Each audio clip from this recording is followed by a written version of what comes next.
안녕하세요. 시사문화평론가 김성수입니다. 오늘도 이렇게 안홍구 김성수의 도둑잡기 찾아주신 여러분 고맙습니다. 오늘은 1타 강사로 여러분 모십니다. 자, 지금 벌써 4회차인가요? 대장동 도둑놈들을 진짜 도둑놈들을 찾기 위해서 고군분투하고 계시는 우리 안홍구 전 대구국세청장님부터 먼저 소개하겠습니다. 어서 오십시오. 네, 반갑습니다. 안홍구입니다. 예. 대장동을 총정리하고 있는데 예. 만만치 않아요. 지금 이제 오늘 이 시간에 50억 클럽에 대해서 좀 정리를 하고 나서도 또 한번 더 시간을 내서 대장동을 파고들어야 될 것 같죠? 한 번으로 될런지 모르겠는데 그렇죠. 어쨌든 한 번은 무조건 더 해야 될 것 같아요. 그렇습니다. 오늘은요 어디에 초점을 맞춰 보려고 하냐면 50억 클럽은 도대체 왜 생겼나? 이 대장동 인허가와 관련된 로비 때문에 생긴 건가? 아니면 대장동은 사실상 이 로비와 사실 관련이 별로 없고 예. 어떻게 보면은 이 로비 자금을 만드는 그런 저수지 같은 그런 역할을 한 게 아닌가 이런 생각이 드는. 그런데 우연인지는 모르지만 예, 별개의 사건이 예. 이제 어떤 지점에서 만난 거죠. 그 우연이 아니라 필연이라고 저는 생각하거든요. 필연이었을 수도 있다. 그러니까 예. 사실은 그런 거예요. 굉장히 권력을 갖고 있는 사람이 마음이 너그러워요. 그래서 나한테 돈을 갖다 준다고 한다고 야 그러면 저기서 돈 벌어 갖고 갖다 줘. 이럴 가능성이 굉장히 높은 그런 조건이 만들어졌어요. 그러니 이제- 그 사람이 굉장히 억울하겠죠. 이제 대장동 사업은 그 대장동 우리 보통 일당이라고 불리는 예. 김만배 뭐 남욱 정영학 이런 그 겉으로 드러난 예. 인물들이 부산저축은행으로부터 해가지고 그 지주 작업을 해가 왔지 않습니까? 그렇죠. 근데 마지막에 이제 보니까 시드머니가 없는 거야. 그렇죠. 시드머니 이제 그를 만들 수 있는 그 방법이 없는 차에 예. 다른 데서 마침 그 시드머니를 댈 수 있는 기인이 나타난 거죠. 귀인이 나타났어. 그 귀인이 와서 그렇게 얘기를 합니다. 야, 내가 400을 줄 테니까 요걸로 일단 시드머니 쓰고 그다음에 니들이 제주거 400억을 빼. 그래서 50억씩 이 사람들에게 나눠주렴. 이랬을 가능성에 대해서 우리가 오늘 찾아본다는 거죠. 예, 그러니까 오늘 이 되게 중요한 시간인데 예. 이 그 대장동 사업의 뭐 그분 또는 뭐 대장동 사업의 주체가 누구냐? 예. 김만배가 그 처음부터 그 로비스트로 처음에 채용된 사람인데 그렇죠. 마치 지금 모든 사람이 김만배가 주인인 걸로 뭐 그렇게 안 하는 사람들 대부분이긴 하지만 예. 겉으로는 김만배가 주인인 것처럼 지금 행사하고 있잖아요. 그렇죠. 근데 그럼 실제 주인이 있을 건데 그렇죠. 그 실제 주인이라는 게 주인이면 어떻습니까? 돈을 쓰거나 예. 돈을 이익을 가져갈 때 예. 자기가 가져가는 사람이잖아요. 맞아요. 그래서 항상 처음에 돈이 들어올 때 누구한테 들어온지를 봐야 되고 그렇죠. 맨 마지막에 정산해서 가져갈 때 누가 가져가는지를 봐야 된다. 그렇죠. 그것만 보면 누가 주인인지 알 수 있잖아요. 그럼 뭐 그 등기부상에 법인 등기부상에 대표 이렇게 올라갔다고 해서 그 사람 거라고 볼 수가 없잖아요. 그렇죠. 그런 사람들을 바지라고 하기도 하죠. 바지, 뭐 로비스트, 뭐 얼마든지 다양한 이야기를 할 수가 있는 거죠. 그러면 지금 이 화천대유의 진짜 주인 그리고 실제로 이 대장동 사업을 진짜 움직였던 그 주인이 누구냐. 그렇죠. 이 문제를 파고드는 것은 결국 역으로 지금 굉장히 뭉칫돈이 나갔던 그런 영역이 50억 클럽이라고 하면서 묶여질 수가 있는데 이들이 왜 이 돈을 가져갔느냐. 대장동 사업과 연결을 지으려니까 연결이 잘 안 돼요. 사실 억지로 연결을 지으려고 하면은 할 수는 있는데 좀 찝찝해지죠. 예를 들어서 나무기를 잘 봐주는 대가로 50억이나 받아가 그렇죠. 그러니까 나무기를 뭐 얼마나 빼줬는데 그리고 조우영이를 빼줬다고 50억을 가져가? 그렇죠. 뭐 이런 상황들이 만들어진단 말이에요. 그러면 윤석열한테는 얼마가 들어가? 이런 윤석열은 50억 못 받아갔거든요. 그냥 자기 집을 갖다가 아버지 집을 대신 팔아주면서 뭐 우선 겉으로는 들어갔다고 볼 수 없는 거죠. 그렇죠. 사고 판 거니까. 예, 물론 이제 사주면서도 하고 갖고는 있습니다. 자기가 갖고 있어요. 언제든 소유권을 다시 넘겨줄 수 있는 준비를 하고 있는 것처럼 보이긴 하지만 어쨌든 지금 돈이 환산되진 않았거든요. 근데 그 사람이 정말 적극적으로 조우영을 풀어주는데 노력을 하지 않았습니까? 커피 한 잔만 타주고. 그런데도 50억 클럽에 못 들어갔어요. 예. 그러면 결국 이 50억 클럽은 정말 큰 귀인을 위해서 노력을 했던, 그러니까 다른 사건과 연관돼 있는 그런 로비건이 아니겠는가, 이런 의문을 품을 수가 있는 거죠. 그렇죠. 저는 그렇지 않으면은 지금 이제 사실 대장동에서 총 번 돈이 이거 하천대유를부터 천화동인하고 그다음에 시행해서 번 돈까지 다 따지면은 한 거의 1조에 가까운 돈을 벌었다고는 하잖아요. 예. 그런데 장부상으로는 그만큼 버는 게 하나도 없어요. 하천대유가. 그래서 그건 다음 시간에 우리가 좀 전체 그 번 돈들이 어떻게 쓰였는지가 봐야 되는 것이고, 세금은 제대로 냈는지, 그다음에 돈이 그냥 나갔는데 받을 생각도 없이 나갔다면은 그건 배임 행위거나 그렇죠. 횡령이거나 네. 뭐 이런 일들이 벌어졌는데, 그거는 아직까지 전혀 나오지도 않고, 지금 현재 우리가 다루는 거는 하천대유가 성립하고 뭔가 50억 클럽이라는 이름으로 김만배가 정영학 녹취록을 보면 누구한테 50억씩 한 6명한테 50억 클럽을 이야기를 하고 있잖아요. 그렇죠. 그럼 이 사람들은 지금 하천대유 전반의 그거하고는 달리 이 50억 클럽으로 명명되는 사람들한테는 뭔가 줘야 되는 약속이 있었던 거예요. 그러니까. 그래 이미 준 사람도 있고 주기로 해서 주고 있는 사람도 있을 수 있고 네. 그런 과정들이 있는데, 그럼 이 사람들은 이 하천대유하고는 관계가 없을 수가 있다, 저는 그렇게 보고 있는 거예요. 예. 그게 이제 오늘 중요한 포인트입니다. 그래서 지금 대장동 수사는 완전히 잘못됐다. 그러니까 완전 산으로 가고 있는 거죠. 예, 완전 잘못됐다. 사실 검찰이 숨기고 있는 거, 특히 윤석열 정부 자체에서 숨기고 있는 게 뭘까? 여기서 우리는 하나, 윤석열과 최태원이 그렇게 친하다면서요. 뭐 옛날에 중앙고등학교 예. 1학년까지는 같이 다녔다는 말인데 뭐 그때부터 지낸지는 모르겠고. 예, 어쨌든 고등학교 때 이제 동창이다. 예. 잠깐이라도 그 동문과 같았다. 뭐 이런 얘기들을 여러분들 머릿속에 하나 품어두고 쫓아가면 이 사건을 조금 더 그렇죠. 정확하게 볼 수 있는 그런 계기가 되지 않을까 생각합니다. 자, 그러면 오늘 첫 번째 볼 자료부터 띄워보죠. 이게 뭐 지난번에 했던 자료를 이제 타임라인 순으로 시계월. 쪽으로 쭉 이렇게 정리를 그렇죠. 하고 있는데, 시계월 위에 올려놨어요. 예, 여기서 이제 중요하게 보는 것이 2015년도 8월 14일 날 예. SK 최태원 회장이 사면이 되는 겁니다. 자, 2015라고 하는 숫자 바로 아래에 있는 빨간 박스를 보시면 예. SK 최태원 사면이라고 써 근데 있습니다. 사면이 되려면 그럼 그 전에 구속이 돼야 되잖아요. 그렇죠. 구속이 되는 거는 2013년도 1월 31일 날짜로 구속이 됩니다. 그렇죠. 그래서 4년형의 선고를 받고 그 구속이 돼 있다가 2년 7개월 복역 후에 이제 사면이 되는데, 이 과정을 우리가 알아야만 이 50억 클럽하고 우리가 이 내용을 좀 볼 수 있다. 그래서 오늘은 이제 이 부분을 우리가 한번 좀 주로 보려고 하는데요. 그 다음 장을 한번 보여주실래요? 이 하천대유가 2015년 2월달에 설립이 되잖아요. 맞습니다. 그리고 박영수 딸과 각상도 아들이 예. 여기에 그 처음으로 1번 직원, 직원으로 2번 직원 이렇게 채용이 되죠. 예. 그런데 공교롭게도 하천대유가 만들어지면서 이 사람들이 들어가는 시점이 6월달인데 8월달에 최태원의 최태원 사면이. 사면이 돼요. 자, 아하, 야 이거 이렇게 시간 그 뭐라고 해야 돼요? 시간의 그 그래프 안에 딱 집어넣어 놓으니까 뭔가 보이는 게 있어요. 예. 자, 화천대유가 설립이 2014년 3월에 설립이 되는 거죠? 하천대유는 2015년 2월달. 아, 2015년 2월에 설립이 되죠? 예. 그런데 2015년 2월에 설립되고 나서 별 일도 할 게 없는데 갑자기 곽상도 아들 곽병채, 예. 그다음에 박영수 딸 예. 박땡땡을 이제 여기에 취직을 시켜야 된단 말이에요. 그렇죠. 그리고 나서 2달이 채 안 돼서 최태원이 사면이 돼요. 그렇죠. 그렇다는 이야기는 이제 우리가 여기서 이제 한번 그 추론을 한번 해보자면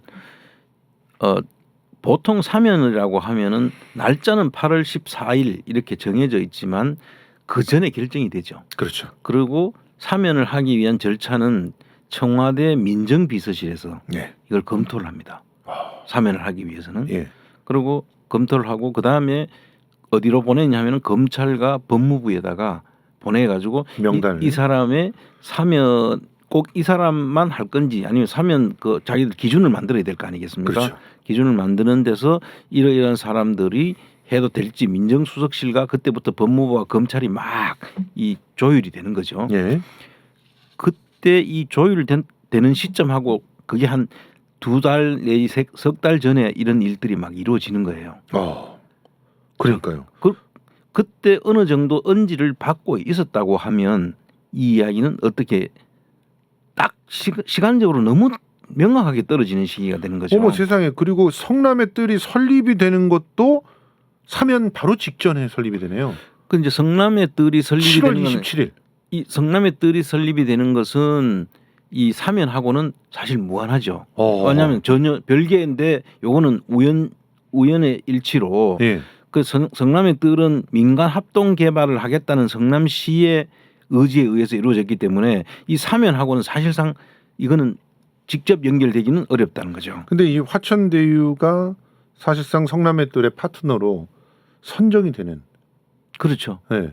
그런 상황들이 그 전에 이미 성남 도시개발공사라는 것이 2013년도에 만들어지고 예. 그 이후에 민간 합동으로 개발하겠다는 것은 2014년도 이재명 시장이 당선되면서 그때 이미 진행되고 있던 중이고 진행되고 다만 이제 합동으로 하려 그러면은 그 회사를 하나 만들어야 될 거 아닙니까? 그렇죠. 그래서 만들어진 것이 성남의 뜰이죠. 근데 그 성남의 뜰이 만들어진 이거하고는 사면하고는 사실 무관하게 만들어졌는데 예. 하천대유라는 곳에 설립은 박영수 아들과 각상도가 왜 들어갔을까? 그래요. 이거는 우리가 아주 주목해서 봐야 될 부분이라는 거죠. 그렇네요. 진짜 잠깐만.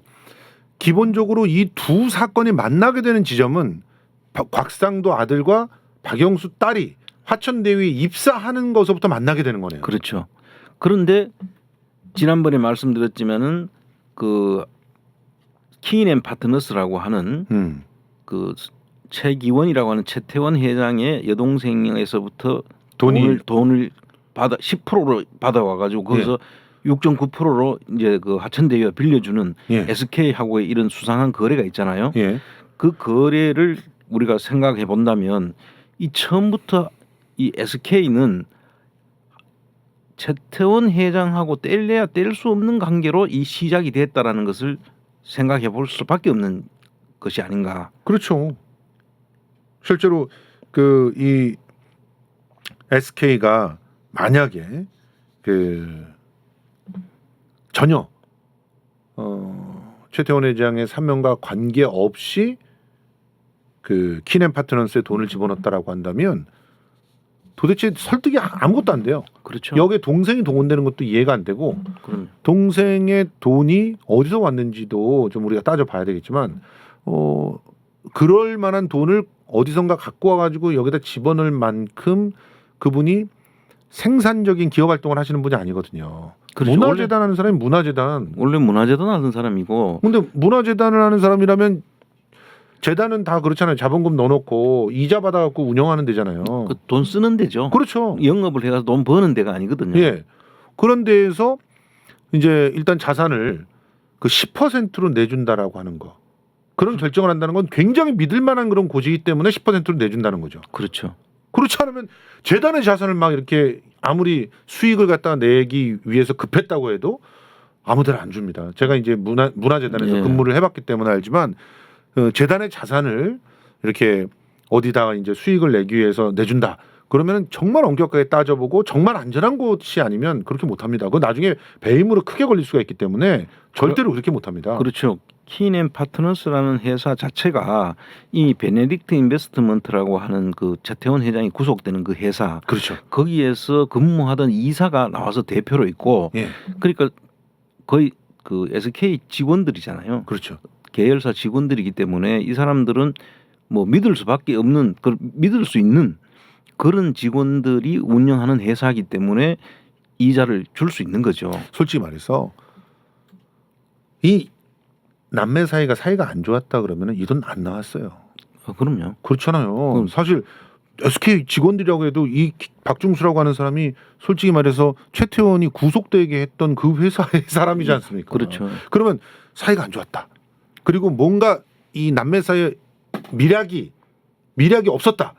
그러면 그 돈을 안 내주죠. 그렇죠. 미략이 있었고 남매가 서로를 뭐 이득 때문인지 뭔지는 모르지만 굉장히 사이가 좋은 그런 상태였기 때문에 이 돈이 나온 겁니다.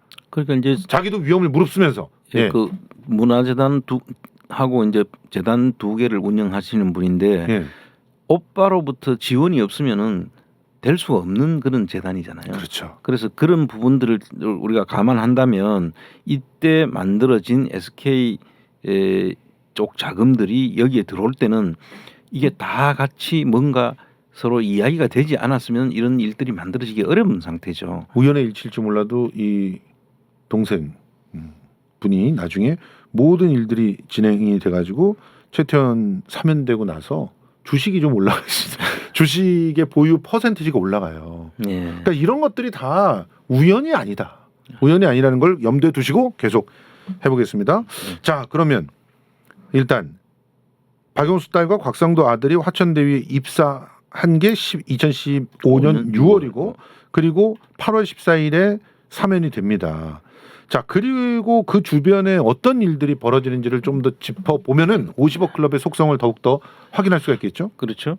그 이제 어떤 일들이 벌어지느냐 하면 이 사면을 위해서 우리가 이제 전제로 하고 이야기를 해본다면 예. 한 3가지 갈래 정도로 접근을 했던 것 같아요. 사면을 위해서 3가지 갈래의 로비가 있었던 게 아니냐 이렇게 예. 추정을 해보는 거죠. 그 루트가 한 루트가. 3개 정도를 그 창구로 해서 움직였지 않냐라고 보는데 엄청나게 지금 몸이 달았었군요. 한 루트도 아니고 이 2루트도 아니고 3루트. 재벌 총수들은 무조건 이 성공을 시켜야 되는 거죠. 벌써 2년 7개월째 복역하고 있으니까 SK 그룹 전체가 뭐 투자라든지 총수의 그 저게 필요한데 예. 이게 결정을 해줄 사람이 감옥에 있으니까 백방으로 뛰고 있었던 상황이 아닐까 이렇게 우리가 추론해 볼 수 있잖아요. 예. 근데 그 중에서 이제 제가 이거 보고 있는 거는 첫째는 아까 2 사람 곽상도, 박영수. 그다음에 이 2 사람이 각기 라인이 좀 다르지만 어디를 향하고 있는 것 같긴 한데. 예. 이제 그걸 오늘 좀 한번 우리가 예. 추적해 보자는 거죠. 또 하나는 안종범. 당시 안종범이라는 이름이 나옵니다. 경제수석을 했던 사람이죠. 오! 이 안종범이라는 사람이 옛날에 현대증권에 있었던 사람 아닌가요? 그렇죠. 현대증권의 사회이사로 있었던 사람이에요.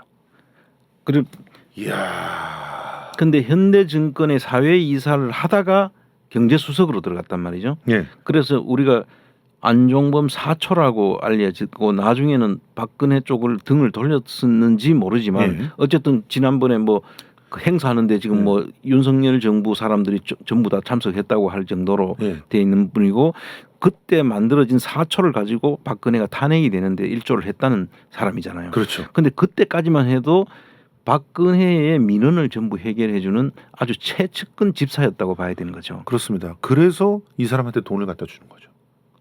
민원을 해결해 주니까. 예. 그래서 이 사람을 하나의 루트로 돈은 줬는지는 아직 밝혀진 건 없고 네. 그 루트가 하나 있고요. 근데 이 루트랑 연관되는 SK의 사람은 누구예요?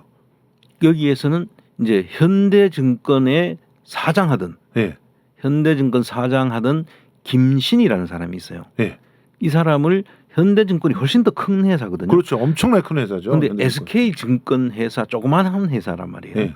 그쪽으로 영입을 합니다. 그게 언제입니까? 그게 언제냐 하면은 2013년도 12월 31일. 그러면 잠깐만요. 최태원이 2013년도 1월 달에 구속이 되잖아요. 구속되고 이제 한 얼마 지난 거의 1년 가까이 지난 그런 상태에서 그렇죠. 한 11개월 정도 지난 상태에서 이 사람이 영입이 됩니다. 영입이 돼요. 근데 이게 이쪽에 작전이 일어나는 거죠. 뭔가. 영입이 됐다는 이야기는 이 사람이 그냥 영입이 된 게 아니고 영입이 되자마자 이제 제가 그 들은 정보에 의하면 그 제보하시는 분에 의하면은 이 사람이 최태원 회장이 구속돼 가지고 옥바라지를 했다라는 말이 있어요. 아니 현대증권 사장이었던 사람을 열심히 데리고 왔으면 SK증권을 키워야지. SK증권 사장으로 있으면서 예. 옥바라지를 옥바라지를 해요? 했다. 그러니까 이게 사실은 그 뭐 옥바라지를 할 그런 군번은 아니잖아요. 그렇죠. 사장이. 그 자주 면회를 갔다는 건데 그거는 기록이 이제 우리가 있을 거니까 만약 그게 사실이라면 이제 기록을 찾아보면 될 거예요. 예. 그럼 그렇게 하고 했는 이유가 그럼 이 사람이 갑자기 현대증권 사장하던 사람이 SK증권으로 와서 뭐 그 옥바라지 할 이유가 없잖아요. 예. 그런데 그때 안용범 씨가 경제수석이니까 이 루트가 하나 가동됐을 가능성을 우리가 첫째 점쳐볼 수 있는 거예요. 그러니까 옥바라지가 단순 옥바라지가 아니네. 일단 면회를 가가지고 거기서 회장님을 갖다 좀 쉬게 만들어 주면서 거기서 여러 가지 것들을 갖다 지시를 받아가지고 그 지시를 가지고 은밀히 뭔가를 진행을 하는 역할을 한 거지. SK증권 사장 역할을 많이 한 게 아니네요. 그래서 이제 그 루트를 이제 하나 우리가 볼 수 있는 거고. 예. 그다음 두 번째 그러면 각상도입니다. 지금 아들의 퇴직금 문제로 50억을 50억 받은 50억인데 이 50억 클럽의 이 각상도는 그럼 어떤 역할을 했냐라는 것이 또 궁금하잖아요. 그런데 그 루트는 저는 최순실 라인이라고 보고 있어요.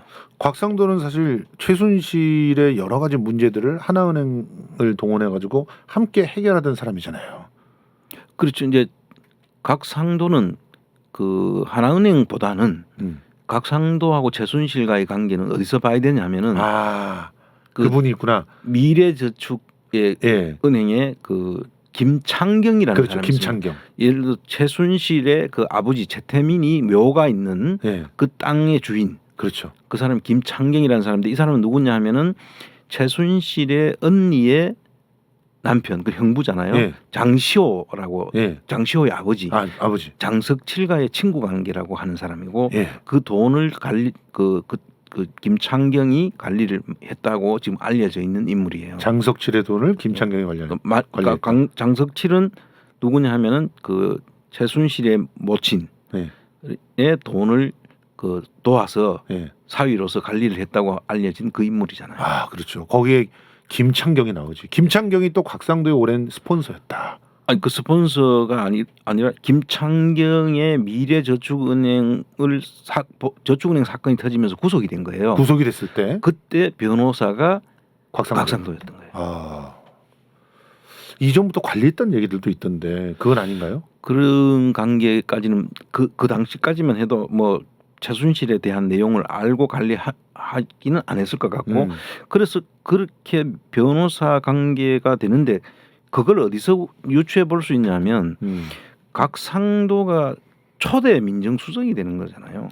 그게 정말 파격이었어요. 그때 당시에 언론도 술렁술렁했었죠. 그렇죠. 그래서 아니 이 각상도는 그 당시에 그 검사장급이 아닌 검사장이 못된 부장검사였어요. 부장검사 차장검사급 정도에서 그냥 그만둔 사람인데 예. 역대 민정수석 중에 검사장급이 아니고 그 부장도급에서 간 사람은 각상도 혼자뿐인 거예요. 지금. 예. 그리고 승승장구하잖아요. 민정수석뿐만이 아니라 그 이후에도 국회의원도 하고 뭐 법률구조공단 이사장도 하고 그래서 예. 이 각상도가 어떻게 저렇게 바로 민정수석으로 갔을까? 예. 그걸 그때 당시에 분석했던 기사들 같은 게 보면 각상도하고 최순실과의 관계가 김창경 변호인을 하면서 막역했던 사이 연결고리가 있지 않느냐라는 게 추론이고 그렇죠. 이제 이 부분을 좀 길게 이야기하는 이유가 나중에 이 50억 클럽이 지금 각상도는 그 하나은행 뭐 컨소시엄을 뭐 성사시키고 못 빠져나가게 하는데 역할을 했다. 하나은행이 뭐 안 들어올라 하는 것을 그걸 막았다라고 하는데 그걸로 기소를 해가지고 무죄가 나왔죠. 무죄가 되어버리잖아요. 예. 그래서 이게 완전 헛다리를 짚고 있는 수사 또는 일부러 그랬는지는 모르지만 검찰이 방향이 잘못됐다. 예. 그 말씀을 드리기 위해서 이 부분을 우리가 봐야 된다. 사실 하나은행을 움직이려면 최순실급이 움직여야지 곽상도의 힘으로 움직여지는 것은 아니잖아요. 그럼요. 그리고 또 최순실은 이상호라고 하는 이상호 맞나요? 예. 그 프랑크푸르트 지점장 그 당시에 하나은행 프랑크푸르트 지점장이 정유라라는 사람의 그 딸의 최순실 딸이 국내에 있는 재산을 담보로 해가지고 독일에서 돈을 빌려준 이런 신박한 그 대출을 성사시킬 정도로 이건 환투기 아닌가요? 예, 대출 불법 대출이죠. 불법 사실은 대출. 예. 그런 일들까지 벌려줄 정도의 그 일을 벌였던 사람이라 이런 부분들을 본다면은 하나은행하고 최순실은 상당한 관계가 있었던 거죠. 그렇죠. 자, 요 정도까지 들으시면은 좀 복잡할 수도 있겠지만 다시 한번 정리해드리자면 SK 최태원 회장이 2013년 1월에 구속이 되고 나서 온 회사가 SK 그 총수를 사면시키기 위한 총력전에 들어갑니다. 그럴 때 한쪽 현대증권의 사장을 갑자기 데리고 와가지고 옥바라지를 시키면서 안종범 현대증권의 사회이사였던 안종범을 갖다 파고드는 그런 라인이 하나 있었고, 그리고 또 하나의 라인은 이 곽상도라고 하는 사람을 갖다가 움직여서 그래서 최순실 쪽으로 줄을 대려고 하는 이런 라인이 있었다. 예. 자, 그럼 마지막 세 번째 라인은 뭡니까? 세 번째 라인은 이제 박영수란 말이에요. 청와대 민정수석실을 직격하는 라인, 박영수 라인이라고 봐야 되는 거죠. 민정수석실 우병우네요. 그 당시는 우병우 민정수석이 있을 때고, 그렇습니다. 우병우 우병우 민정수석이 이제 사실은 검찰과 그다음에 법무부 사이를 조율하면서 대통령한테 사면의 실무를 총괄하는 그런 자리단 말이죠. 네. 청와대에서. 그런데 그쪽을 이제 박영수 쪽 라인이 그 당시에 SK 쪽에 그에서 하천대유 그때 고문을 하고 있고 예. 돈이 하천대유 나왔고 그 상태 저 SK에서 들어왔고 예. 그런 과정들을 다 알 수 있는 사람이잖아요. 유일하게 사실상 화천대유의 모든 것을 다 꿰고 있는 사람이 박영수입니다. 그렇죠. 여기서 보면은 안종범이라든가 김신이라든가 뭐 지금 곽상도라든가 최순실이라든가 이런 사람들은 화천대유를 통해서 어떤 일을 하는지를 몰라요. 그렇죠. 근데 곽상도는 아니, 그- 박영수는 박영수는 지주 작업할 때부터 다 알고 있는 거예요. 이거 부산저축은행 무마시킬 때부터 다 알고 있는 사람이야. 거의 자기 사업 수준으로 예, 알고 심지어 있는 자기가 시드머니도 집어넣었어요. 네, 그래서 그렇죠. 박영수가 애초에 주인이 아니었냐라고 의심할 정도의 그런 사람이 여기에서 등장해서 우병우한테 라인을 트는다. 근데 이제 그 우병우하고 가까운 또 검사 출신이 있어요. 예. 그 이제 최모라고 하는 네. 검사인데 옛날에 국정원 파견도 나가고 하면서 그 우병우 쪽하고 아주 가까운 사람으로 알려진 그 검사가 이 박영수의 아주 그 아끼는 예. 후배 검사였던 거예요. 예, 예. 그래서 그 연결고리로 우병우하고 그런 딜이 가능했다라는 그 설이 있어요. 세상에. 그러면 SK 최태원 회장은 당대 권력의 최근 지근거리에 있는 우병우, 최순실, 안종범 세 사람을 포위를 한 거죠. 포위를 해서 박근혜에게 나를 사면시켜야 된다라고 하는 작업이 들어갔다. 이렇게 추정할 수가 있겠네요. 그렇죠. 와. 그러면 이 사람들한테는 진짜 50억씩 줘도 아깝지 않겠네요. 그러니까 이제 이 목적 달성을 하는 데는 사실은 이 사람들의 그 이런 네트워크를 이용하지 못했다면 예. 사실은 성공하기 어려운 그런 이거 성공하지 않을 수 없는 그런 라인업을 한 거잖아요. 아, 그렇네요. 그래서 결국 2015년 8월 14일에 성공을 하는데. 예. 근데 최순실한테는 들어간 돈이 없잖아요. 아 근데 그거는 이제 결론적으로 나중에 이건 정말 안홍구 단독이기 때문에 예. 이건 이야기를 우리가 오늘 다 풀 수 없고 당연하죠. 그 어떤 시점에 가서 예. 그거는 다 따로 풀어야 되겠지만 예. 자 지금 상태로 본다면은 아직까지 세 사람만 지금 등장했잖아요. 그렇죠. 이 세 사람이 50억을 그래서 받았다라고 우리는 추론을 하는 건데 이 근데- 세 사람 말고 최재경이라는 사람도 있고 권순일이라는 사람도 있어요. 이 그건- 사람들도 전부 다 최재경, 권순일, 그다음에 김수남, 김수남, 그다음에 강찬우 강찬우. 이 네 사람이 지금 아직도 지금 그 등장을 안 하고 있잖아요. 예. 근데 그 중에서 이제 그런데 그걸로 끝난 게 아니에요. 자, 이렇게 풀려났지만 끝난 게 아니었어요? 예. 그러니까 지금 제가 이제 SK를 우리가 보는 관점이 그런 거죠. 어떤 일이 벌어지냐면은 이 15년, 16년도에 가서 뭐가 일어납니까? 촛불이 막 2016년에. 2016년 촛불이 막 그리고 우리 촛불 시민들이 막 100만 명 가까이 막 이제 광장에 나오고 하는 그런 시기가 도래했지 않습니까? 맞아요. 그러면서 박근혜 탄핵 움직임이 이제 이야기가 되고 그러면서 국정농단 수사가 시작되고. 시작이 돼요. 그- 근데 수사가 시작될 때 제일 처음으로 우리가 충격적으로 받아들였던 그런 그 범죄의 어떤 영역이 태블릿 PC도 있었지만 K미르 재단. 이 네. K미르 재단에 SK도 돈을 넣었단 말이에요. 삼성도 돈을 넣고 현대도 돈을 넣고 왜 얘네들이 뭘 붙잡혀 있길래 이렇게 다 돈을 넣느냐? 그래서 그 당시에 좀 국정농단에서 K미르라는 것은 사실상 최순실이 또는 박근혜가 퇴임 이후에 챙기려고 하는 재단으로서 예. 그 운영하는 그동안에 뭐 유경재단이니 뭐 영남대학 재단이니 각 그다음 그 재단이 MBC 그 무슨 재단이 있잖아요. 예. 그런 재단들이 박근혜는 그런 데 익숙해져 있는 사람이고 그렇죠. 그래서 이게 퇴임 이후를 위해서 기업들로부터 돈을 받는다. K 뭐 미르 스포츠 재단을 만들어 가지고 스포츠를 육성한다는 이름으로 그 당시에 한다고 해서 재벌들이 그 돈을 넣고 그 대가로 뭐 일부는 뭐 면세점을 받는 사람도 있고 예. 이런 가정들이 있었지 않습니까? 예. 자, 그런데 이 당시에 이런 걸로 사실 수사가 그 박근혜의 그 국정농단이 예. 그것뿐인 것처럼 지금 돼 있잖아요. 맞아요.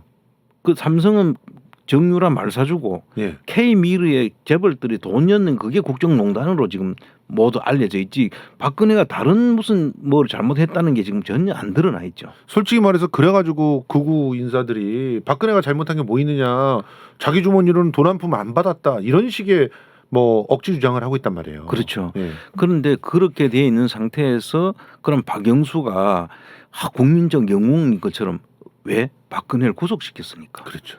실제 이 내용을 볼 생각은 안 하는 거죠, 우리 국민들이. 예. 자, 그럼 어떤 식으로 하느냐면은 우리 국민들은 박근혜를 구속시켰고 그랬으니까 특검은 박영수는 영웅이다. 일을 잘했다. 이렇게 이제 성공한 특검이다. 그렇게 알려진 거죠. 예. 우리나라에서 있었던 특검은 지금까지의 특검은 적어도 한 번도 성공한 특검이 없다고 저는 단언을 하거든요. 자, 그럼 왜 내가 그런 이야기를 하느냐 하면 지금 그 당시에 그 연결고리가 뭐냐면은 경제 공동체라고 묶은 거예요. 최순실과 박근혜를 예. 경제 공동체이기 때문에 박근혜가 한 행위 해준 것이 최순실로부터 받아도 그 자체가 둘이가 같은 거다. 예. 그러니까 최순실이 돈을 받으면 박근혜가 돈을 받은 거다. 거나 같은 경제 예, 공동체이기 경제 공동체니까. 때문에 그런 예. 논리를 처음으로 해서 했는데 엄청나게 궁한 논리였어요, 사실은. 예. 그래서 그걸 구속을 시켰는데 그럼에도 불구하고 여기서 다른 사람들은 다 문제가 구속이 된데 되죠. 구속이 되고 하는데 안 된 사람이 있어요. 잠깐. K미르 재단에 돈을 넣었던 재벌 총수들이 예. 다 구속이 되는데 구속이 안 된 사람이 하나 있다. SK인 거죠. 최태원이 구속이 안 되는군요. 근데 최태원 입장에서는 2015년도에 사면을 받아가 나왔는데 2015년 8월 14일에 사면 받았는데 2016년에 1년도 가기 전에 뭐 그 1년 그 무렵에 또 구속이 되면 그 일이 되겠습니까? 그러니까요. 그러면 어떻게 했겠냐는 거지. SK 쪽에서는. 또 목숨 걸고 또 구속되지 않게끔 로비를 했겠죠. 했겠죠. 네. 그런 결과 SK는 유일하게 빠집니다. 그래서 그러니까요. 희한하게 위에서 센터 가서 그러니까 위에서 강요해서 돈을 냈을 뿐이다라고 해서 구속을 안 시켜요. 그래 강요에 의해서 피해자처럼 네. 다른 사람들은 그냥 강요 안 한데 내가 자발적으로 냈다고 보는 거고. 그러니까 삼성이니 현대도 다 똑같이 얘기했어요. 나도 뜯긴 거야 이렇게 얘기했는데 왜 SK만 뜯겼다고 얘기를 하냐 이거지. 그래서 이게 그런 결과를 가져올 수 있도록 해준 특검이 있을 거 아닙니까? 그 특검이 박영수네. 그 특검이 박영수고 그 특검이 이미 사면을 할 때 가동됐던 라인이고. 그러니 어떻게 보면은 그쪽 팀들은 캐제를 불렀을 수가 있다는 거죠. 아니 근데 캐제를 부르는 정도가 아니라 오히려 심지어는 박영수가 특검이 되도록 뒤에서 물밑 작업을 했을 수 있다는 생각이 들지 않습니까? 아 그러니까요. 이게 우연일 수가 없어. 그 수많은 검사들이 있어요. 특히나 그 특검으로 그 추천될 만한 검사들이 꽤 많았었단 말이에요 그때. 근데 박영수로 몰아갑니다. 나중에 조승군가 하는 분하고 그분이 박영수하고 사실은 또 조승수. 승순가 하는 사람 예. 두 분이 올라갔는데 예. 박영수가 낙점이 됐잖아요. 이 낙점을 하는 거는 그때 누구다? 그때는 박근혜 정부였던 거예요. 그래서 박근혜가 낙점을 했어요. 근데 박근혜는 두 사람의 성향을 다 알지 못할 거 아닙니까? 예. 본인은 아는 게 별로 없으니까 누군가 옆에서 이 사람이 우리 편이다라고 추천해 준 사람이 있을 거 아니에요. 그렇죠. 그때 당시에 이제 그 민정수석이 누구였냐면 우병우는 2014년도에 그 민정비서관으로 일단 청와대를 들어갔다가 그때 민정수석이었던 김영환이라고 하는 사람이 죽어요. 예. 그 이제 병으로 예. 죽고 난 다음에 2015년 2월달에 이제 우병우가 민정수석이 됩니다. 그렇죠. 그리고 2016년 10월달까지 수석을 하다가 2016년 12월에는 11월달부터는 최재경이 민정수석이 되는 거예요. 그래서 여기서 그 사람 이름이 나오네요. 최재경. 한 달 정도를 하는 거죠. 그러니까 마지막에 아무도 민정수석으로 안 들어갈 거다. 저거 나중에 탄핵되면 어떡하냐 이랬는데 최재경이 저요. 그러고 들어가요. 무슨 일을 했나 했더니 이 사람이 박영수를 추천했다는 얘기들이 나온단 말이에요. 추천은 이제 그 올라왔으니까 예. 국회에서 이제 했을 거고요. 예. 그 국회에서 추천한 것 중에 선택할 때 영향력을 미쳤을 수가 있는데 SK 입장에서는 자기를 사면에 도움을 줬다고 보는 박영수가 되는 게 최고의 선택이겠죠. 그렇죠. 그 밑에서부터 작업을 했을 수가 있는데 더군다나 마지막 두 명이 올라갔을 때 박영수를 선택하게 하는 그거는 진짜 뭔가 좀 큰 어떤 희생을 치르더라도 둘 중에 하나인데 해냈어야 되는 거잖아요. 그리고 이 최재경이라는 사람은 우리가 다시 시간을 거슬러 올라가면은 예. 2012년 1년도에 예. 부산저축은행의 그 첫 번째 수사를 수사본부장을 한 거잖아요. 예 맞아요. 중수부장으로. 그랬으니까 이미 그때부터 시작해서 그때도 박영수랑 알고 됐는데 있었어요. 이때는 누구가 관련이 되냐면 이미 김만배하고 엄청 가까운 사이로 알려져 있고 여기에 이 과정에서 김만배의 입김이 없었다고 보기 힘든 거예요. 야 그럼 김만배가 열심히 최재경과 함께 김만배는 물밑에서 최재경은 그 청와대에서 그렇게 박영수를 시키기 위해서 난리가 났었겠네요. 그래서 나중에 김만배가 했던 이야기가 중에 하나 있는 게 최순실이가 예. 독일에서 그때 갑자기 이제 들어왔죠. 들어올 수밖에 없을 상황에서 기자들을 따돌릴 때 김만배 내가 따돌려서 하는 이야기가 있었잖아요. 맞아요. 그 얘기 있었어요. 그거 내가 그런 거야 이렇게 얘기했었죠. 그런 들어오는 내용이라든지 그런 내용들을 누가 알 수 있겠어요. 아 무섭다 이거 진짜. 와 그러면 얘네들이 지금 이 기득권 세력들의 어떤 카르텔이라고 하는 게 정말 무서워요. 거기서 이제 일단 최재경은 한번 이 두 개의 과정에서 이제 이 관련이 있죠. 예. 자, 그다음에 누구가 또 있냐?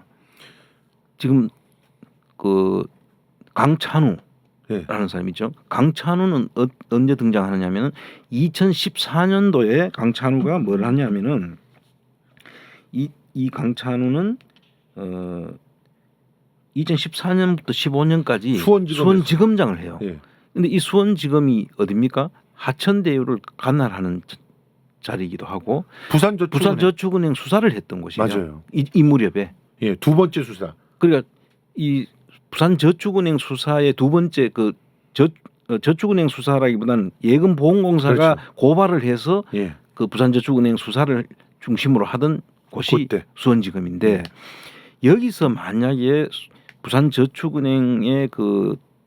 구상권을 행사하는 예금보험공사가 이 수사를 해서 돈을 다 챙겼다 하면 이 돈을 부산저축은행이 가졌다면 이 사업은 진행이 안 되는 사업인 거죠. 그렇죠.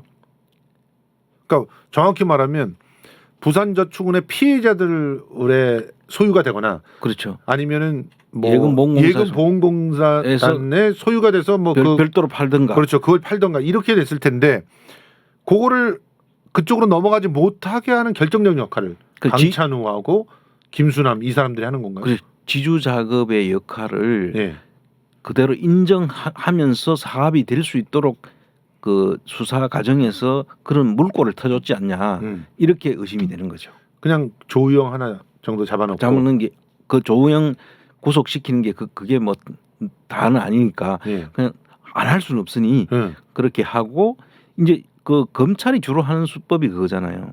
사람 하나 구속되면은 지금 박근혜도 구속되면은 다 된 걸로 치는데 사실상 했던 것들은 전부 다 돈을 찾는 일이 제일 중요한 일인데 맞아요. 안 하는 거잖아요. 돈의 꼬리를 잘라버리고 자기네들이 갖거나 뭐 그것과 그냥 가지고 먹고 살아갈 수 있도록 예. 그냥 놔둔다면은 실질적으로 일은 해결이 안 되는 거고 예.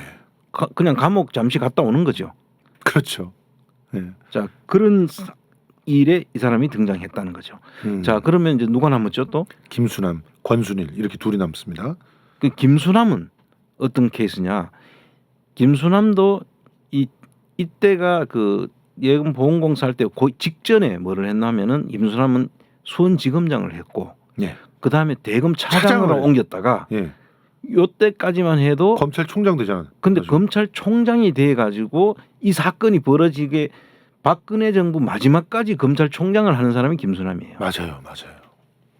자 그러면 어떤 문제가 있냐? 이 SK 사건의 그 SK 재태원 사건이 화천대유하고 움직이는 박영수 특검하는 과정들에서 SK가 실질적으로 그 구속 여부를 결정하고 하는 건 특검에서 했다 하더라도 검찰에 와서 움직여지잖아요. 물론 기소는 특검에서 하겠지만 예. 거기서 상당한 영향력을 행사할 수 있는 게 검찰총장이죠. SK 최태원 회장을 중심에 놓고 보니까 모든 게 보이잖아요. SK를 위해서 움직였네요. 나라를 위해서 움직인 게 아니고 촛불 시민들을 위해서 움직인 게 아니고 SK 회장을 위해서 움직였어 이 사람들이. 그런데 박영수는 영웅이 됐어요. 그 당시에 박영수는 거의 아마 대통령 나왔으면 당선될 정도로 우리 국민들을 영웅으로 자리 잡았잖아요. 언론에서도 그렇게 띄웠죠. 사실상 그때 당시만 해도 박영수를 대통령으로 만들기 위한 작전이 언론에서 진행됐던 게 아닌가라는 그런 분석도 있었어요. 그것도 김만배가 또 열심히 그 물밑에서 하지 않았겠습니까? 자 이런 흐름 속에 잠깐 그러니까 또 한 사람이 또 나오네. 홍성근. 예, 이게 이제 마지막 이제 50억 클럽의 한 명인데 이 사람은 머니투데이라는 회사에 그 김만배가 소속됐던 언론사의 회장이잖아요. 네. 근데 이 머니투데이는 그냥 단순한 언론사가 아니라 계열사가 같은 언론사가 여러 개 있어요. 그 중에서 통신사가 2개나 있습니다. 유시스인가 하고 뉴스원하고. 유스원하고. 통신사가 2개예요. 여기면은 그럼 기본적으로 기사의 원천 소스를 갖다가 만들어 가지고 뿌리는 역할을 하잖아. 엄청나게 중요한. 그러니까 우리가 일반적인 통신사라고 하면은 지금 현재는 연합뉴스. 연합통신만 알고 있는데 네. 이 여기서 유시스하고 그 유스원이 여기가 사실은 통신 그 제일 먼저 사진만 딱 단신으로 착 나가는 그런 곳이잖아요. 그런 걸 제일 많이 하는 게 뉴시스고 예. 뉴스원 같은 경우도 굉장히 많은 중소 업체들이 중소 인터넷 신문들이 뉴스원에서부터 자료를 받아가지고 그걸 그냥 복붙하다시피 기사를 써냅니다. 예. 그렇다면은 언론인도 있어야 되잖아요. 여기에 역할이. 홍성근은 머니투데이 때문이 아니라 통신사 때문에 50억을 받았구나. 근데 이 뭐 우리가 단정하기는 어렵지만 예. 이제 그렇게 이제 우리가 한번 추론을 해볼 수는 있다는 거죠. 지금 어쨌든 돈 50억이라는 돈이 갔다가 뭐 돌려받았다고 하는 지금 인물이잖아요. 그거는 뭐 무마하기 위해서. 어쨌든 돈 50억을 갔다가 왔다는 건 사실이니까. 예. 자, 여기서 한 명이 또 남아요. 지금 권순일. 권순일. 네. 근데 이 권순일은 이 대법관 출신이란 말이에요. 그렇죠. 그러니까 한때는 이재명의 뭐 삼심. 삼심의 결정적인 역할을 했느냐 하면서 보수 쪽에서 막 그 권순일 여러 방면에서 권순일인 이재명이다. 뭐 김만배가 이재명을 구명하기 위해서 권순일한테 부탁을 했다. 이렇게 이제 알려진 인물이잖아요. 얼마나 억울했을까. 자기는 이재명을 싫어했는데. 그런데 이제 지금 현재까지 알려진 바로는 SK 쪽 일이 아마 이 권순일 대법관 시절에 예. SK와 관련된 이 송사가 하나 진행되고 있었다라는 말이 있어요. 그래서 그 송사를 김만배가 그 당시에 좀 자주 드나들면서 그걸 해결했을 가능성이 있어 보여요. 자, 그런 걸로 인해서 이제 모든 것을 이 돈을 주는 사람이 예를 들어서 김만배가 그 돈을 줄 수 있었겠어요? 왜 김만배를 위해서 그 사람들이 한 게 없는데. 김만배가 무슨 힘이 있어요. 힘도 없고 로비스트인데. 지금 이 설명을 우리가 들어보면 이 사람은 로비스트고 그냥 일을 하면서 일부 지분을 아마 받기로 했을 것 같아요. 천화동에는 한 2호. 2호, 3호, 3호 그 정도. 그 정도. 예. 그것도 대단하잖아. 200억이나 되는데. 예. 근데 그것을 자기가 하면서 결과적으로는 김만배가 겉으로는 다 한 것 같지만 실제 주인이 있었으니까 그걸 줬는데 사람들이 그걸 생각을 못 하는 거예요. 아니, 돈을 줄락 하면 뭔가 그냥 아무나 길 가는 사람 불러가지고 주지는 않을 거 아닙니까? 거기에 합당하는 이유가 있고 그것 때문에 돈을 건네주지 그냥 주지는 않을 텐데 이 돈들을 주기로 했다면은 이제 어떤 방식으로 주는 것과 누가 주느냐가 중요하잖아요. 예. 근데 이 누구를 지금 아무도 이야기를 안 하고 그냥 줬다라는 이야기만 하고 하는데 이제 50억 클럽의 특검이 이제 되면은 이 특검이 뭐를 해야 된다? 저는 이 특검이 이쪽 수사에 집중해야 된다고 보는 거죠. 그런데 좀 궁금한 게요. 분명히 이해는 됩니다. 50억 클럽이 언급되고 50억 클럽이 이제 이런 역할들을 했을 것이라고 하는 추정에 대해서는 아는데 가령 김수남 같은 경우는요. 돈을 받는 흔적이 안 나와서 수사에서 배제됐단 말이에요. 근데 김수남이 이제 태평양 소속 변호사예요. 로펌에. 네. 그런데 그 정영학 녹취록하고 여기 지금 등장하는 걸로 보면은 여기 사천대유에서 돈을 120억을 태평양으로 보내요. 120억을. 왜요? 그러니까 그 변호사 수수료라고 하면서 보내는 거예요. 야, 얘네들 진짜 꼼꼼하구나. 그래서 이제 그럼 그 중에서 50억 받아가라 이런 얘기네요. 뭐 지금 현재 우리가 보지를 않았으니까 예. 태평양에 뭐를 했길래 그 돈을 보내냐는 거지. 그리고 당시에 얼마 전에 검찰에서 아마 태평양 압수수색을 했을 거예요. 처음으로.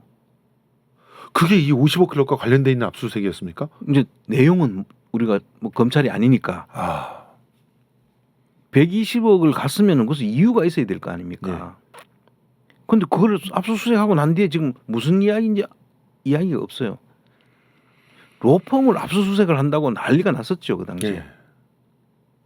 자, 그래서 이런 부분들에 대한 그 돈을 각오했던 것들은 다음 시간에 우리가 한번 깊숙이 들어가서 그 돈에 대한 흐름에 대해서 한번 다시 보겠지만 이런 것은 회계 장부를 가지고 금융 추적을 해야만 이 부분에 대한 상세한 내용이 나올 수 있고 예.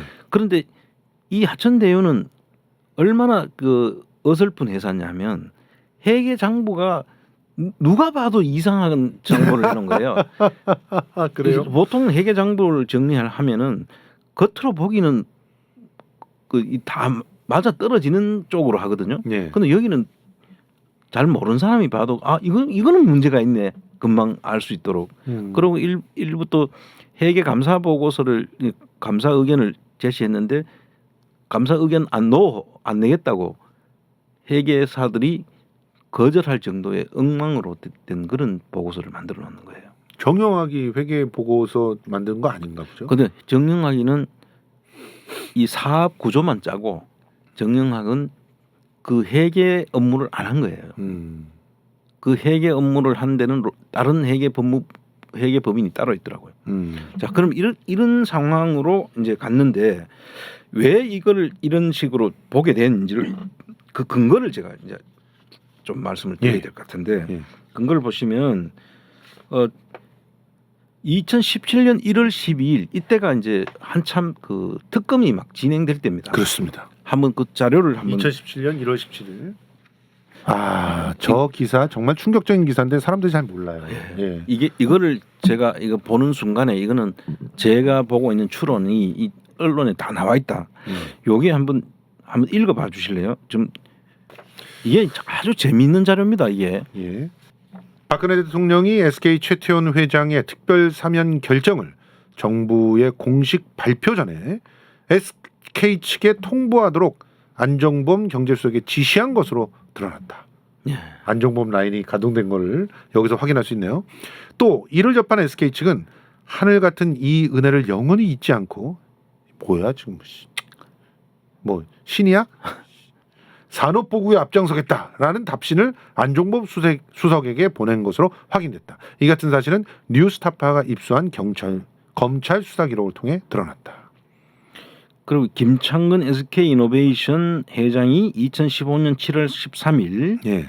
그 서울 프라자 호텔 5층에서 이제 비즈니스 센터죠. 예, 광복절 특사를 앞두고 최태원 회장의 사면을 부탁했다. 공식적으로 이야기를 하고 있죠. 그러니까 안 수석이 대통령의 국정과제인 경제 살리기, 투자 확대, 청년 실업 해소 등과 관련해서 SK가 할 수 있는 일은 한다고 대통령께 간담회 때 또 면담 때 발표를 하면 좋지 않겠느냐 이렇게 답을 했다는 거네요. 그렇죠. 예. 그리고 이제 더 충격적인 게 그 옆에 보시면은 특검에 따르면은 특검이 이제 이야기를 합니다. 이게 특검의 그 인용해서 한 이야기예요. 예. 2015년 8월 10일 김영태 SK 부회장은 영등포 교도소에 복역 중이던 최태원 회장을 만나 왕 회장이 귀국을 결정했다. 어머나 암호네요, 암호. 왕 회장이 귀국을 결정했다. 우리 짐도 많아졌다. 뭔가 돈을 부담해야 된다는 거 아닙니까? 그 짐이 커졌다는 거고 예. 분명하게 숙제를 줬다. 숙제를 줬다. 여기서 짐, 숙제, 왕 회장, 귀국 이런 게 암호에 대한 설명이 필요하잖아요. 그렇죠. 그 특검이 설명을 하고 있어요. 특검이 뭐라고 하냐? 왕 회장은 박근혜 대통령을 왕 회장이라고 지칭했다. 그렇죠. 그리고 왕 회장이 박근혜 대통령이 귀국은 사면을 집으로 돌아오는 것을 이야기한 거죠. 그리고 숙제는 사면에 따라 SK가 치러야 할 대가. 이게 이제 정해진 거예요. 예. 자, 그런데 지금 50억 클럽 이런 사람들은 여기 대가에 포함이 안 되는 거예요. 그렇죠. 이 대가라고 하는 것은 사실 대통령에게 드리는 대가예요. 그렇죠. 대통령한테. 그리고 이전까지는 대통령에게 접근할 수 있는 권리에 대한 대가였던 거예요. 그렇죠. 야, 대통령한테 가기 위해서 50억이 필요하네. 그리고 거기까지 갔다 그래도 대통령한테 또 따로 뭔가를 또 숙제를 해결해야 되네. 아니 사면권을 갖다 이따위로 써먹으니까 사면권을 없애야 된다는 얘기가 나오는 거 아닙니까? 이게 사면권이 무슨 이제 사면권 팔아가지고 돈 챙기는 그런 권리야? 자식들이 진짜. 그래서 예. 제가 이 숙제를 찾아서 유일하게 숙제를 찾아서 따라가 본 사람이잖아요. 예. 숙제를 발견했죠. 예. 말을 안 하고 있을 뿐. 예. 요거 좀 말할 수 있게 해달라고 그렇게 민주당 의원들한테 부탁을 했는데 본인들이 좀 그 불체포 특권을 갖다 이용해서 요런 것들을 갖다가 좀 이렇게 알려주면 우리가 뒤에서 그게 설명을 할 수가 있잖아요. 예. 그런데 그거를 아직까지도 안 해주셔가지고 우리가 말을 못하네. 아 참. 자, 그다음에 안타깝습니다. 이게 2017년도 6월 16일자니까 이 재판 증언에서 나온 이야기예요. 예. 그럼 이거는 뭐 명백하잖아요. 그렇죠. 명백한 이야기인데 왕 여장은 대통령 기국은 사면 숙제는 당시 대기업이 갖고 있던 고용 및 투자에 관한 숙제였다라고 이야기를 하죠. 예. 근데 사실은 그게 고용 투자가 숙제일까요? 야, 그러면 뭐 최순실과 박근혜는 정말 공적인 사람이네요. 야, 대한민국에 투자해. 대한민국 청년들을 고용해줘. 너 풀어줄 테니까 이런 얘기라고 속아 웃을 일입니다. 거기로만 가는 길에 사다리를 놓기 위해서 50억씩 썼는데 예. 그래서 세 군데로만 이제 150억을 써가지고 갔는데 150억에 따따부른 될 만한 돈을 갖다가 나한테 갖고 오너라 이렇게 얘기가 됐겠죠. 그래서 이 부분에 대해서는 분명히 이야기할 시간이 올 거라고 저는 보고 있고 여기서 우리는 그 얘기를 해야 돼요. K미르에 줬던 돈 100억 정도의 돈이 들어갔잖아요. 111억. 111억. 그 돈 정도가 아니라는 거잖아요. 왜냐하면 아유. 사다리 까는 데만 150억이 들어갔잖아요. K미르의 111억은 이거는 인사치레. 안녕하십니까? 예, 저 최태원입니다. 인사. 요거 정도지. 그렇죠. 10배가 넘는 돈이 가야 되는 거 아닙니까? 그렇죠. 그래서 그게 뭘까요? 자 이제 우리가 여기서 이제 삼성하고 SK하고를 일단 비교를 해보자고요. 예. 이제 박근혜 정부에서 삼성 이재용이가 경영권 승계, 가압 승계 작업이 이루어졌잖아요. 맞아요. 그게 복지부를 통해 가지고 그건 복지부 장관하고 다 구속됐죠. 예, 다 구속됐죠. 그다음에 삼성물산과 제일모직이 합병하는데 1대 3의 비율인 거를 3대 1의 비율로 바꿔주고. 바꿔줘서 그거를 국민연금관리공단에서 그 부분을 저거 한 거 아니겠습니까? 그래서 결국은 그 보건복지부가 국민연금관리공단을 이용해서 예. 그 삼성 쪽에 손을 들어줌으로써 예. 그 실질적 말이 안 되는 방식으로 합병이 이루어지잖아요. 그렇죠. 그래서 제일모직하고 삼성물산의 합병. 그래서 삼성한테 상당한 이익을 엄청난 이재용이가 그렇지 않았으면은 삼성전자를 자기 수중에서 오로지 할 수 있는 그런 경영권 방어가 안 됐을 텐데 맞아요. 박근혜 정부에서 그걸 해준 거지 않습니까? 그렇습니다. 그러고 난 다음에 그냥 처벌만 했어요. 예, 그렇죠. 근데 삼성이 그냥 그 사람들한테 그냥 가만히 있는데 복지부나 연금공단에서 알아서 그렇게 해줬을까요? 그렇지 않겠죠. 뭔가 숙제가 있었겠죠, 그쪽도.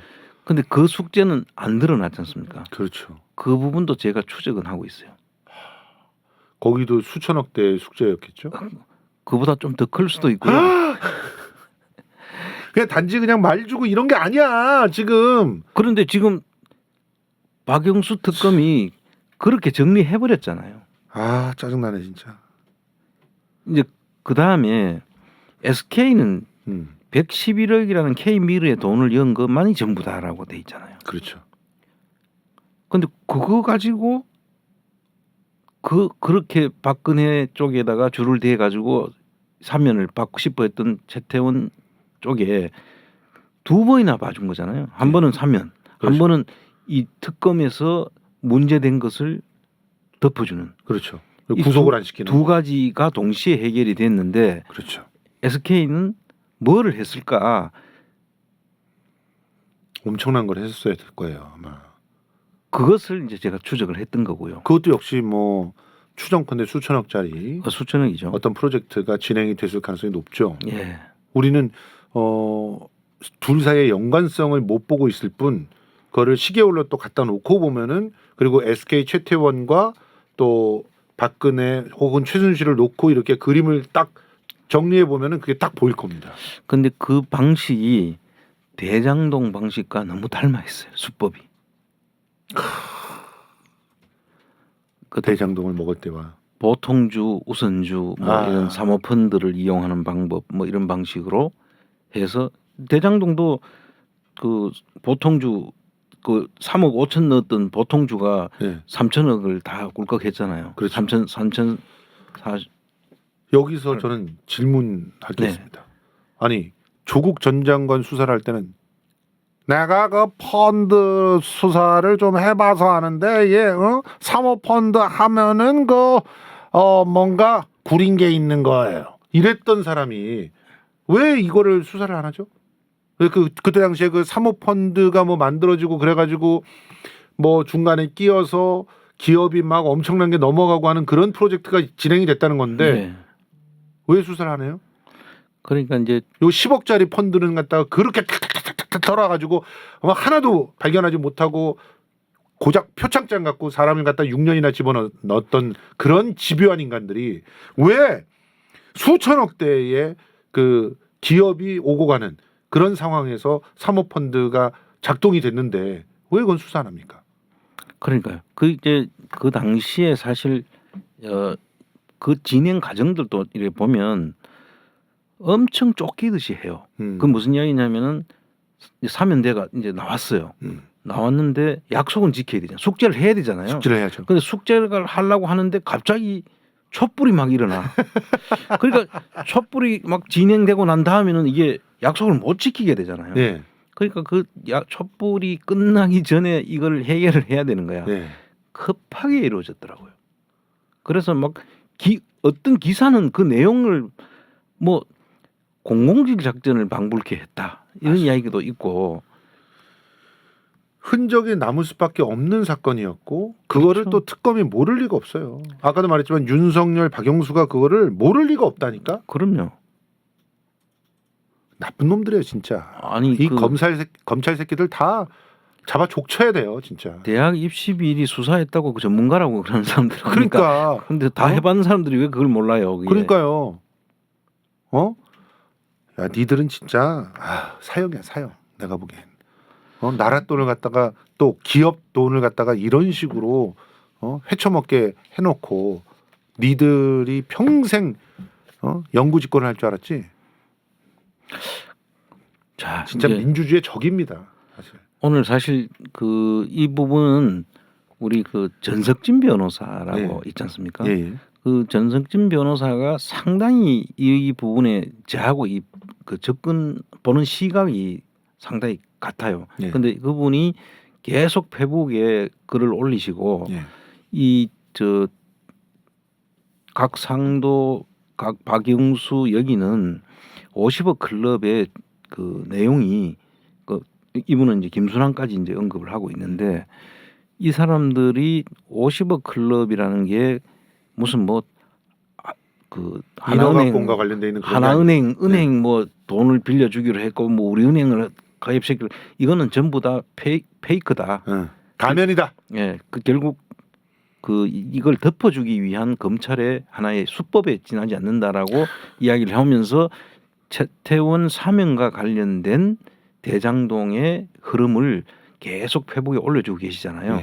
그런데 다음 시간에는 이분이 지금 최근에 뭘 하고 계시냐면 이 사실 정말 필요한 그런 작업들을 하고 있는데 우리가 알려져 있기로는 뭐 그게 지금 이재명 시장한테 지금 배임죄로 걸어놓은 게 뭐 428억 아니 9천 그 428억이 아니라 전체 9천억. 9천억 뭐 이렇게 지금 이야기하고 있잖아요. 9천 뭐 얼마라고 하는데 그게 이제 얼마나 허구인지를 다음 시간에 그 이야기와 실제로 그러면 이 수사가 어디로 가야 될지 이 특검이 이제 이루어지게 되면 가장 기본적인 게 회사로 돈이 들어왔고 그 돈이 나갔지 않습니까?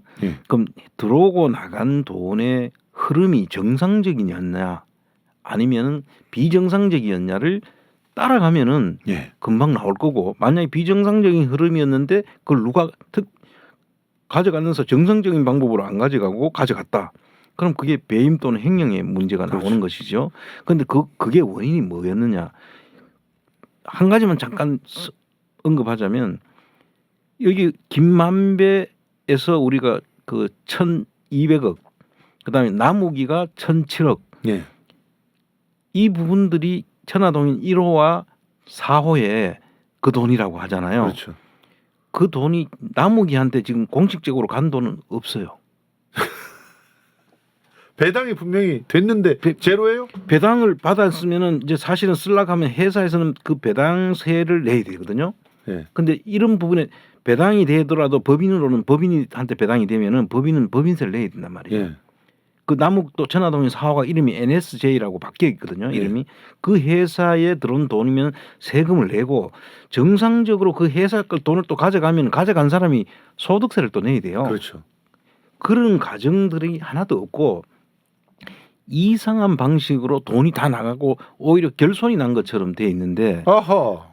그런 부분들을 천화동인 1호와 4호를 중심으로 해서 그 돈들이 어떻게 쓰여졌고 그게 회계 처리가 어떻게 돼야 되는데 잘못되는 부분들을 다음 시간에 이야기를 하면서 실제 그러면 대장 이 사람이 누구한테 돈이 갔는지 김만배나 남욱이나 1,000억씩 배당 1,000억 이상 간 사람들이 못 가져갔어요 돈을. 돈이 없다니까 그 사람들한테는.